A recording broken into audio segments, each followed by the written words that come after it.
out why, and it's actually a really cool thing. So basically, do you say Florida man? Yeah, you know how there's always that story of Florida man, like Florida man puts his balls in the microwave, or like, okay, that didn't actually happen. That did not. But like, wait, what is Florida man? Okay, so Florida man is a mythological being from Florida. Okay. Where basically some guy from Florida or some woman from Florida will always just do some madness. Like if you literally just Google Florida man and then check the news, it'll just be so many things. I guess that's why we invented Google, right? Florida man. My personal favorite story is Florida man breaks into jail so that he can hang out with his friends.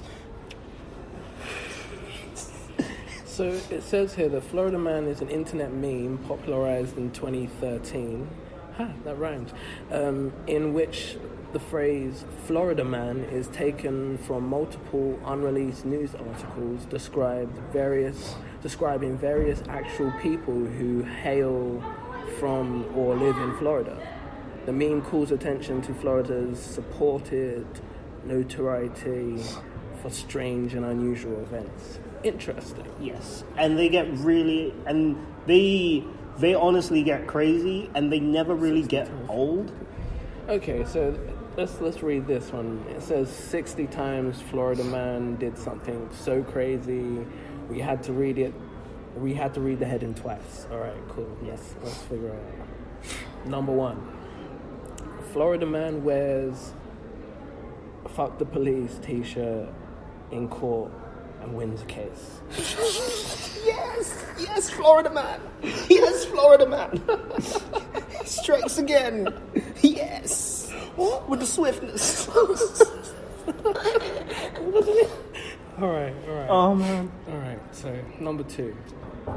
Florida man attacked during selfie with a squirrel.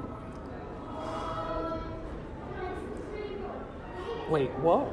Florida man attacked during a selfie with a squirrel. Yeah, he took a selfie with a squirrel. I don't know if... And then the squirrel attacked him? I think so, maybe. Okay. Huh. Maybe. I don't know. That's a less interesting one than the fuck the police one. Not gonna... Number 3. Florida man in no seriously... Florida man in no seriously, I have drugs. T-shirt, arrested for possession of drugs. I mean, say what you will, he's not lying. He ain't. So basically, the reason it gets so unusual is because in the state of Florida, they don't have a law which basically keeps the news from basically getting police files. So basically, we would have all the same crazy police files happening in London, but because our police just won't disclose them, either because they don't have to, because they don't want to, and there's no legal obligation for them to do that. So if it's a slow news day in Florida, they'll just go to the county police. And then they'll be like, "So, what you got for me?" And they'll be like, "Well, this guy done did this." And they're just like, "Florida man strikes again." Yeah. Florida man steals a car, realizes a baby is in it, drops baby off safely, and makes his getaway. What a fucking gentleman. I know, right? What a gent. Yeah.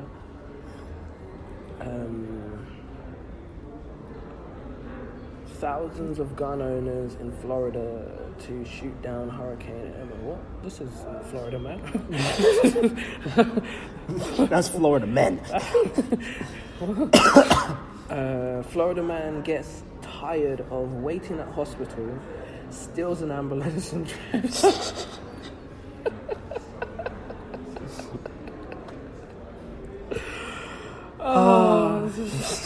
This is brilliant. You found giving me a new news thing I can do. It is, it's real. It's good stuff. Wow, I've actually never heard of Florida man. Okay, so springing off from Florida man and crazy stories. Is there an app opening up? Yes, there is.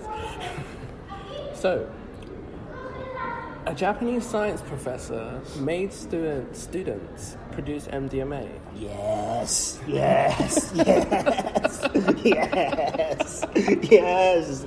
Party prof. So, story goes, a Japanese science professor could face jail time after being accused of getting his students to make the drug MDMA. I can't say his name, but he's 61 years old. Tatsunori Iwamura. Okay. That's the professor's name. He's 61 years old, and he admitted the allegation and said it was to help them learn. I mean, wait, if he's a chemistry professor, Yeah. Okay, you know what? I'll give him a pass on this, because even though, like, I have friends who did study, like, chemistry and stuff, and usually there is no need whatsoever for them to be cooking Molly. Yeah. At the same time, I'm like, you might learn something from it. I mean, guess so. Like, I mean, look at this economy. Like, what else are you gonna do? People love to party. I mean, like, talk about teaching kids, like, stuff that they can use in real life, you know? Yeah. It's really hard. It's really hard looking at that article, because on the one hand, I'm like, man, you are, like, to be a professor, you need, like, a PhD. Exactly. I mean, I've met a lot of people with PhDs who are kind of dumb, but still, though. I mean, he works in pharmaceutical studies. Okay, this is now starting to sound like more and more sensical. Like, it's starting to make more and more sense. At the Matsuyama University, this one? Matsuyama University. In southwest Japan. He said that he acknowledges that he knows that it's an illegal substance, and he just it was a permit. It is that he needed to make the drug for academic purposes. And I'm guessing he didn't have a permit. No. Well, that's just a rookie mistake. Like, that is no. I've lost all respect for him, because I mean, that's dumb. Like, Yeah. more than just cooking, cooking Mandy. Like, cooking Mandy when the law states you need it, because you could Google that. You could just be like, hey, do I need? Because like it's like kind of doing like health and safety before doing an event or something. Yeah. And also bear in mind, like, I know, like, because I mean, what other black man isn't low-key obsessed with Japan because of years of anime? But like, I know, like, the Japanese laws when it comes to drugs, and they're really strict. I can imagine they probably are, yeah. Oh, like, you can face, like, 6 years of jail time for, like, possession of a little bit of weed. Whoa. Like, it is, like, they are really strict on everything. And so, I just feel like, if you have lived in Japan and were born there, and knew, like, the kind of climate they had with drugs, I'd expect you to just know. Especially if you're like kind of a professor at a university. Yeah. Like, I assume like it's not your first day on the job. Exactly. So like apparently 11 former students are suspected of producing MDMA in 2013. That was the case. The MDMA they made has not been found. So there's that as well. The professor's also been accused of making the cannabis-like designer drug 5-FQUPIC. Yeah, Jesus Christ. So his case has been compared to the hit drama Breaking Bad. Yeah, fair enough. Chemistry teacher. But I'm sure there'll be like a true crime documentary about this very soon. Mm-hmm. I'll be looking forward to watching it. Speaking of like Japanese true crime, so I was watching this. There's this one video on YouTube which tells you about all of the about some of the like most notorious like robberies that have happened, and there was one which, I'm not gonna lie, is the greatest heist I've ever heard. and I really hope they make her. The greatest. What heist is that? Okay, so basically, it was either in the 1980s or the 1990s. Okay. And so these bank robbers were called up a bank and then told them repeatedly, "We're gonna rob your bank on this, like, soon. Like, we're gonna rob your bank. We're gonna rob your bank." They kept saying it. We're gonna rob your bank. So what they then did was when they were just getting a shipment of people.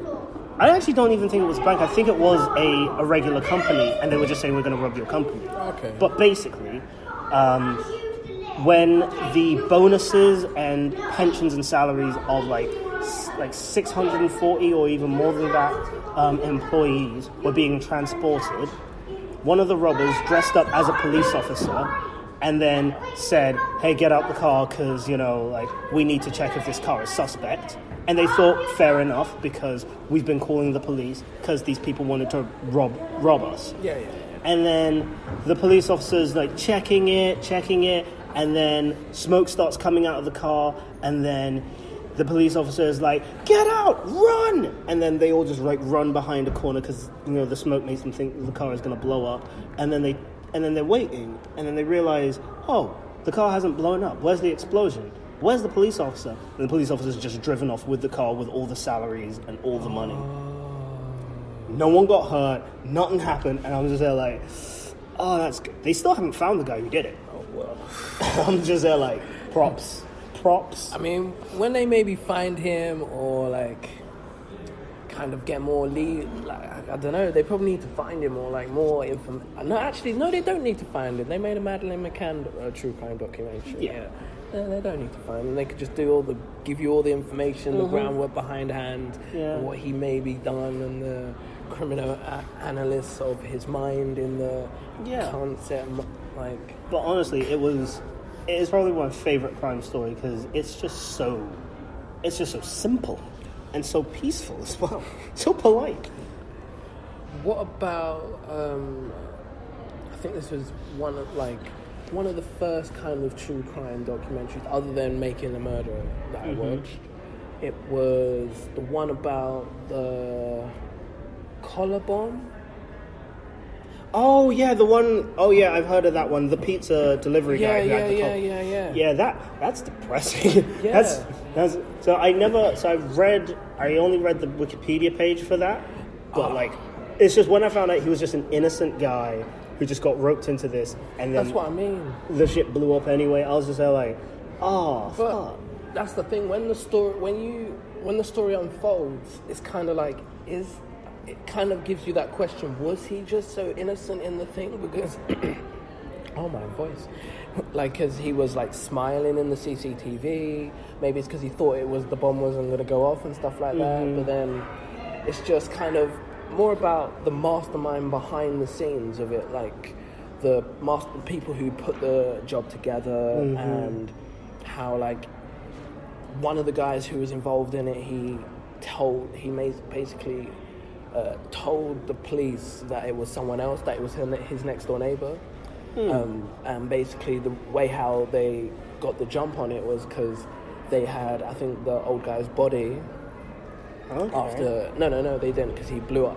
They killed someone, and I think she must have killed her husband or something, and she had him in the freezer. Either she killed him or he killed her. He killed him because although he was tattling on her, at the same time they were actually slyly friends. Okay. But like, he was like saying that he was calling the police on her because I don't know what happened, like she told me this, and I'm just telling you guys because I don't know what she told me to try and she told me she wanted me to help her hide the body or something like that. So and he was just like, well, no, I'm not going to do that. I'm calling the police. I'm doing the right thing. And he got her arrested, got her put in prison, and then like the full story hasn't ever been given out, but there's information around what happened and all the calls in. But it's pretty damn clever, to be honest. What they did. I recommend watching it. I can't remember what it's called, but the collar bombing or something like that. But I know where to find it because basically Netflix. The way I found the way I basically found it was because I remember they did like a full-on. I think it was like, I mean, it wound up being a comedy, which